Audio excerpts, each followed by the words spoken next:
broad market sentiment, there's a huge push up towards now still below trend, but still pushing up.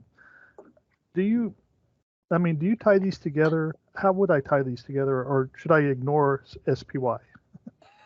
It it's a great question and great observation both, because well, I look at that every day too, and they tend it they remember this about it. This I'm glad you brought it up. Remember this about ETFs and stocks.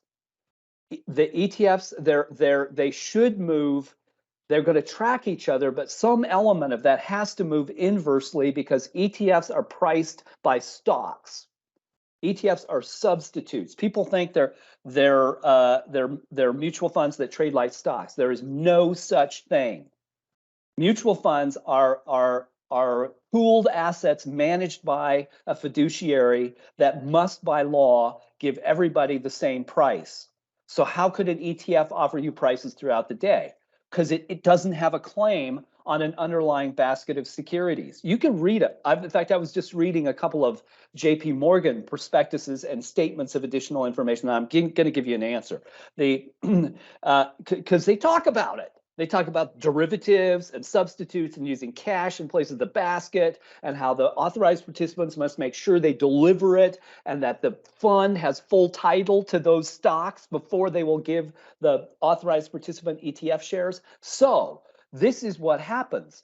SPY short volume goes down and market short volume goes up, because that's all about the stabilizing way that the market works. And I think this contributes, John. I was thinking about our conversation. And I know I owe you an email yet too. I've got it flagged. But where did the volatility go? Volatility goes away because of arbitrage. That is, do I trade this thing long and this thing, or this thing long, this thing short until they reverse? And ETFs have proliferated in the markets, and so there is all kinds of arbitrage. And we watch this stuff with all kinds of systems. We boil it down to the things that really matter. But I think that the key still remains that you want to look at. By the way, we're recording. I didn't want to miss the rest of it and forget that. So if you don't want to be on camera, now's a good time to note that the SPY will not tell you what the market will do. Only the basket will do that, because the motivation in SPY, by and large, is going to be to track something. And so we actually looked at the data. This was several years ago at the volume and then we read the creation and redemption data for SPY, and the math showed that 96% of the trading in SPY was arbitrage, getting it to track the S&P 500. Therefore, it cannot be a good mechanism for understanding anything but how well it tracks the S&P 500. But it is interesting.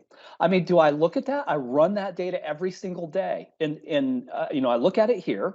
I'm going to look at SPY, and then we have other ways to look at SPY and the S&P 500. But because we're a data shop, this is what we do. But yeah, I'm going to look at that and say it's really interesting. It is why the market has been buoyant, because demand has been very stable and supply has slipped, and there's a great deal of arbitrage, and a lot of that opportunity, John, to your point, has been consumed. And when I say arbitrage, what I mean is buying low and selling high, but in very short increments, and you're doing it in different places or versus something that should have the same value, and that's what ETFs are all about. And so let me go to the broad sentiment too. I thought I heard somebody knocking. So broad sentiment is starting to move opposite that. And here comes supply. Does that mean that the market can't go up, Dow up 400 plus points? Not at all. That can happen. And it's month end, mean reversion, data is predictive. The fact that we have had this and that does predict that you probably, in somewhere in that mix, you should have a good day. You should. And we haven't really. We have one good day here near the top of sentiment, and then really nothing. And it should give us some more. So I think nothing, boom. And again, I'm not saying that we won't have more good days. The data change, and we just take the data at face value. Whatever it says will affect how we do what we do. But That's your answer to me. Does SPY tell you anything? It tells you about arbitrage to me.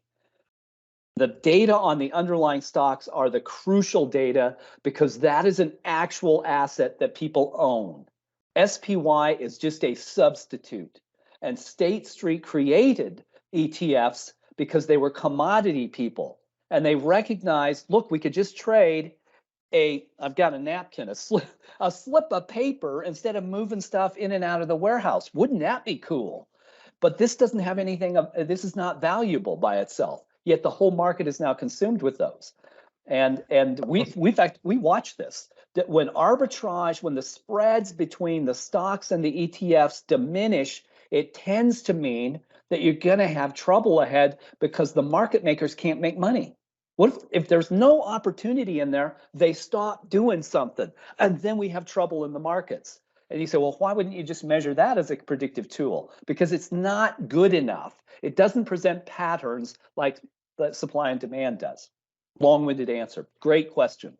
That's a great answer, Tim. That really helps. Thank you. You betcha. I hope it does. I don't know. So let's see. Momentum versus low. This is the next thing that I have on my list. And it goes to your point, John, about how change is developing, and people will be fooled on days like today because everybody's going to think, well, it's, momentum's back. Well, it's not at all. It's very unusual the way that the market is functioning today. And if you look at Comcast, it has volatility of 1.4% and it's up 10% today with earnings. The fact that all of these things nearly are moving more, they're not all, but they're moving their full volatility or more is telling. And I do think that there's an over concentration in a handful of stocks. I've talked about this before. It is, most people don't pull it together, but we do. We pulled all this data together and looked at what Wilshire says and what the S&P Global says and what Morningstar says, and we pull all this data together and you go, wow, 800 stocks are 92% of market cap. There's enormous concentration in the market, and those things affect the way that the market moves. And so I think we want to use this data predictively, and it is predictive. We should, if you have strong demand and weak supply, you're probably going to get some up days and probably have some good opportunity and momentum. When those things begin to change, it doesn't mean that the market will change immediately because we're looking ahead. And I do think this shift from momentum and low volatility having about the same to momentum. Here's what I'm talking about. If you hadn't seen this before, 5 stocks in momentum, led by consumer discretionary, which is heavily short too. It's staples and consumer discretionary are both over 50% short. So that's not great. I think that is a pretty good signal on economic thinking somewhere, that at some point there's going to be a consequence for consumers. But to have 5 here and a dozen here, neither. I'd like to see 30 to really feel comfortable. And look at this, 75% short. I just run a sort on stocks that are at least 75% short. 147 of them. It's a big number. It wasn't a triple-digit number just a few days ago. By the way, let me show you this. Gets kind of interesting to see who's high in that list. Sometimes they're very, it's a very simple, it has one criterion. I just look greater than 72%. That's what I put it at. So I want to just show you this anecdotally. If you sort this by supply, this is a very thinly traded stock, hardly trades at all. So all of its volume is coming from manufactured stock because nobody's actually buying or selling it. Well, what if a retail trader tries to buy 100 shares? Well, the law says, the SEC requires market makers engaged in bona fide, that is two-sided markets. I'm making a bid and an offer. They don't even have to be at the same time, which registered market makers have to do. They've got to create stock. So 100% of the supply in Greif music stores is coming from manufactured stock. But this is also very telling. Look at this. This one is the one that would concern me. This is the Royal Bank of Canada. It trades $20,000 at a time, 560,000 shares a day, 135 billion in market cap, and it's 91% short.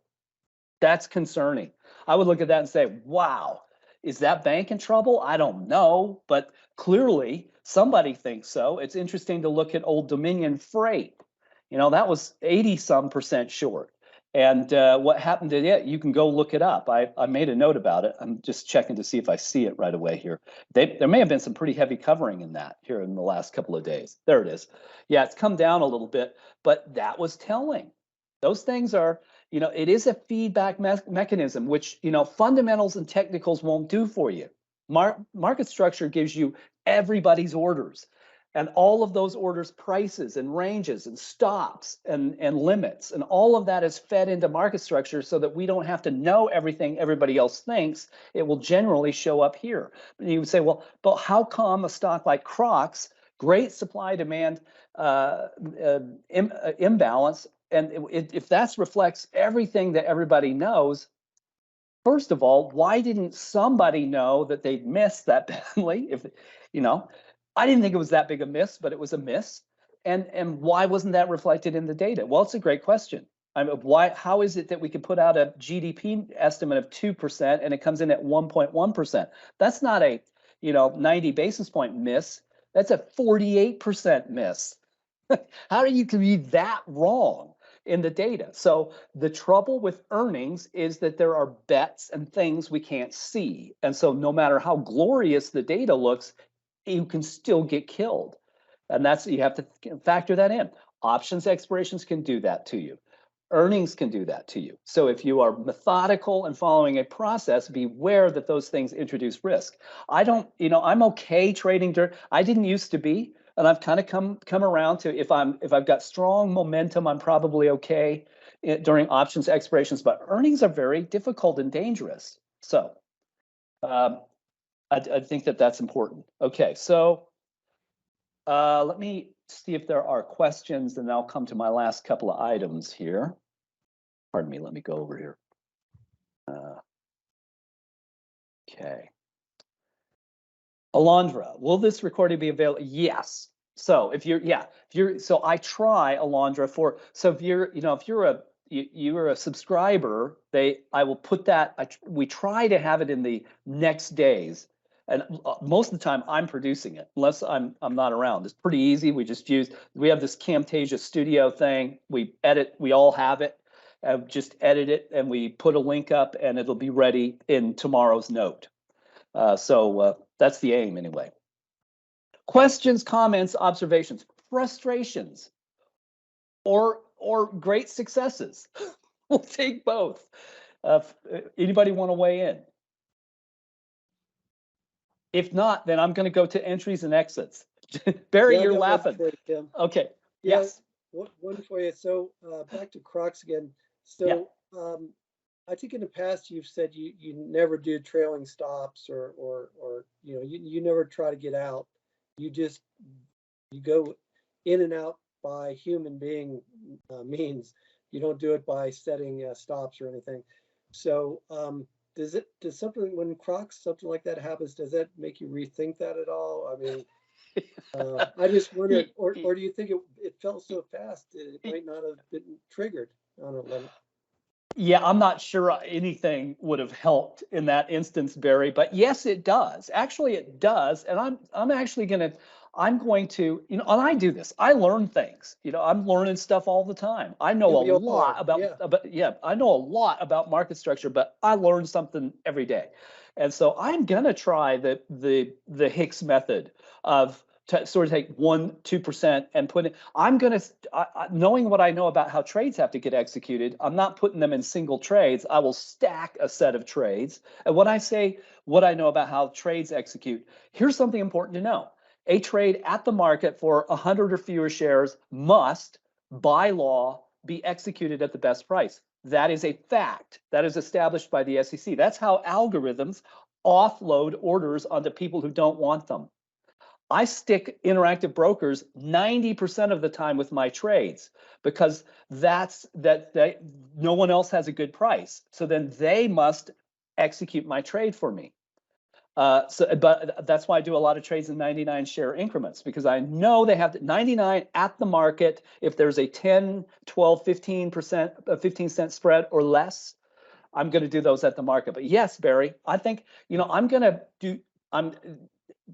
Crocs was, that was gambling. That was not method. And I pay a price for that. But yes, I'm going to do that. I'm going to start stacking some stops and limits and focus on those 2%. That's, when I'm doing that, everything works marvelously. And it doesn't matter what's occurring in the market. If I'm focused on taking 2% and using volatility for entry points and taking the gains, I could have made 4% in Crocs in the space of, I bought it at, I kid you not, I bought it at 3:59 p.m. on Tuesday. I put it right in at the close, right? So, and then I could have, the next day within 15 minutes of the open, it was up 148, 149. I could, but no, I had to be greedy, right? So that's what happened. Barry, you'll be happy to know I cut my hedge substantially. I wish I'd have cut it all yesterday. Brian and I and Karen, we were doing this photo shoot for Edge, and it was 2:05 before I looked at it. I'd gotten rid of the rest of my hedge. I think Brian is probably setting another hedge today, I bet, because that's what he'll do. Market goes up 300 points, he's setting a short hedge, and it's a pretty good idea. It's very consistent, and you're using something you know about the market. I'm not saying it will be down tomorrow because I don't know. It's the last trading day of the month. Futures contracts expire tomorrow. S&P 500 futures, a whole bunch of those things. Is that right, Brian? Yeah, it is, right? Yeah. So that's what's occurring today too. This is the counterparties to those things. Those are used heavily by index funds, not hedge funds. Index funds who use large baskets of them to true up their tracking. Well, that's going to reset tomorrow. So I don't know exactly what's going to happen, but there's a very high probability in the next number of days that the market will give a good bit of this back. Now, I'm not saying that's going to happen. I'm just looking at the math. So, well, the market is ignoring the data because my negative momentum portfolio had 2 members on Monday. I come into today and it's 21. So the market is just ignoring the data for today. But you're right. It can't ignore the data forever. It's got to come home to roost. It's coming. It's coming. And the trouble with a day like today is that it reintroduces into the models a wave of volatility. And that will be factored into the way that because there's a lot of machine learning that occurs in the equity market. This has been going on for a long time now. There was a guy I got to know him pretty well. Rajiv Ranjan is his name. Very smart guy. He worked for multiple high frequency traders. He came and visited here in Denver and worked for the Chicago Fed's market structure group. He's a quant, he's forgotten more about math than I'll ever know. But he said, what this was 10 years ago they were doing it, taking machines and incorporating data and saying, let's extrapolate out of that trends and probabilities. And he said we had to learn to trust that the machines were better at it than we were. That we would think, oh, I really want to sell that. And he said, if we just let the machines do their thing, they were better at handling the data and figuring out when to come and go than the humans were. Well, keep in mind, 98% of trades are executed by algorithms. And those algorithms are powered by models that are going to look at prices and volatility and imbalances. That's what they do. So now we've got this batch that's baked into it. And it's interesting. If you look at how things are closing versus midpoints, it's unbelievable. Up, down, up, down, up, down, up, down, up, down. That's what the market's been doing. And what creates that? Arbitrage. So it all feeds together. And you say, well, what do I do? Stick to supply and demand. It will work. Barry, the fact that data is coming, that's a predictive signal. It doesn't mean it's going to happen today. But it's somewhere in the days to come, it's gonna. I put on some hedges yesterday, and it's like, okay. Right. Thank you, sir. Might have another. Right. But I gave myself time because I typically see it sometimes takes 5 to 6 days for the market to realize, oh, the data is telling me I should go in a different direction, and so it just takes time. Yep, it sure does. And Bob, I saw your hand, and I see you typed your question. Sorry about that. I wasn't going to forget about you. How do you build significant positions just by the dollars per trade levels over and over?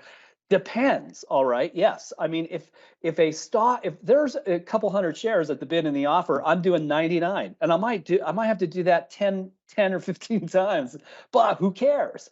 I get very good prices that way. Most of the time, my prices are all those trades will occur within a handful of cents, few pennies of each other. So I can avoid a lot of the movement, and because some machine will cross the spread, that is, there's a bid and offer of 2 cents, some machine's going to come in here and take a fraction of a penny, 2/10, 3/10, and keep filling my trades because they're just moving it from point to point. It's created stock. So yes, I will do that. Now, if there's a lot of liquidity like SH, and some stocks that trade, there'll be, if there are thousands of shares at the bid and the offer, then I'll put in larger trades. But dollars per trade will be a very good indicator of that. That's why we track that. And if you're new, what we're talking about is that this gives you a very good idea of how much machines are buying and selling at a given time. This figure right here.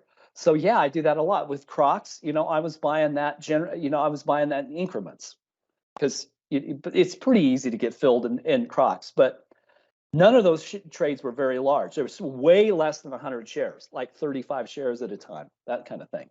I didn't have a lot of it, but I had enough. I had enough to hurt. So yeah, that's what I will do. Is it the only way? No. And if you're moving hundreds of thousands of dollars at a time, I realize that's that can be challenging. You say, well, and that's why there are algorithms. An algorithm for 100,000 shares that's broken into those little pieces at the market. Somebody like Goldman Sachs will have to take the other side of that because they happen to have the best bid or offer in their dark pool, or some tiny bit of it. Almost, I look at my trades and I see where they execute, and over 90% of my trades occur in dark pools. 1 out of 10 trades will go to IEX or BATS or the NYSE or NASDAQ. BATS is owned by the SIBO, used to be a better alternative trading system. I went and sat in their offices several times in Kansas City. They're very, very smart people. I know the founders, and they're high frequency traders. It's a good platform. But that's what I do. Okay. I'm about out of time. So I have good news and bad news, and it depends on how you look at it. You might consider this good news, but I'm going to be gone from next Wednesday till the 24th. Yeah, we had this trip to Greece planned during the pandemic. We were going to go sailing, and it got delayed, so we expanded it. So it's a 3-week trip with apologies. Brian will be here. Brian will be handling market desk notes. Henry's going to add some system messages. And Brian could do this too, these demos, but my plan, I don't have any on my calendar. So this is it for, like 3 weeks. I think, is it the 24th or 25th of May will be the next one. So, and I enjoy this, you guys. I look forward to seeing everybody and your questions and sharing the things that I've experienced and hearing what you guys are doing.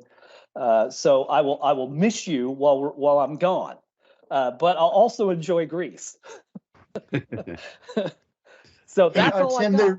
Tim, there is one thought out there on thoughts on energy.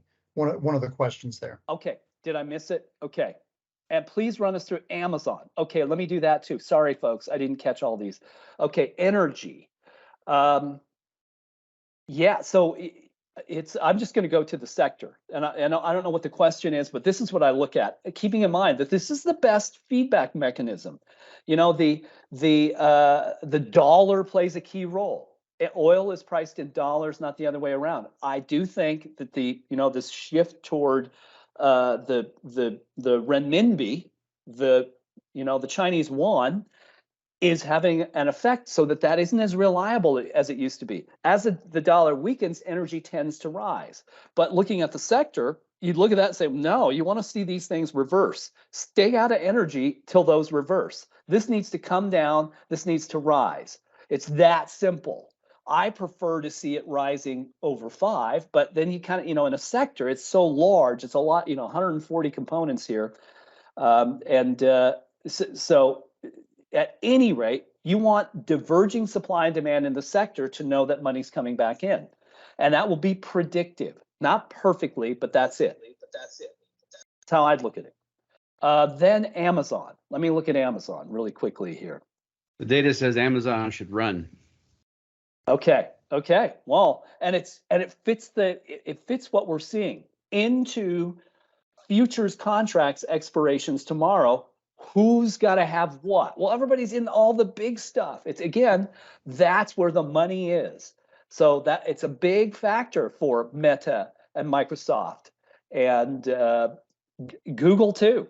I mean, the money's got to go somewhere, and those are big and liquid and easy, and that's where the money goes. So yeah, I look at that and say you're right. I mean, it's strong. This is classic diverging supply and demand, and it just hit 10 and supply declined. Hicks rule. It's not, if it was not reporting earnings, you could just about guarantee yourself returns in that in 1 to 3 days.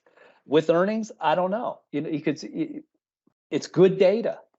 There's no question. Microsoft, looked good too. I looked at Microsoft and Google on Monday, and Benzing a pre-market prep. I said that Google looked worse considerably. It improved the day before results, but look at this.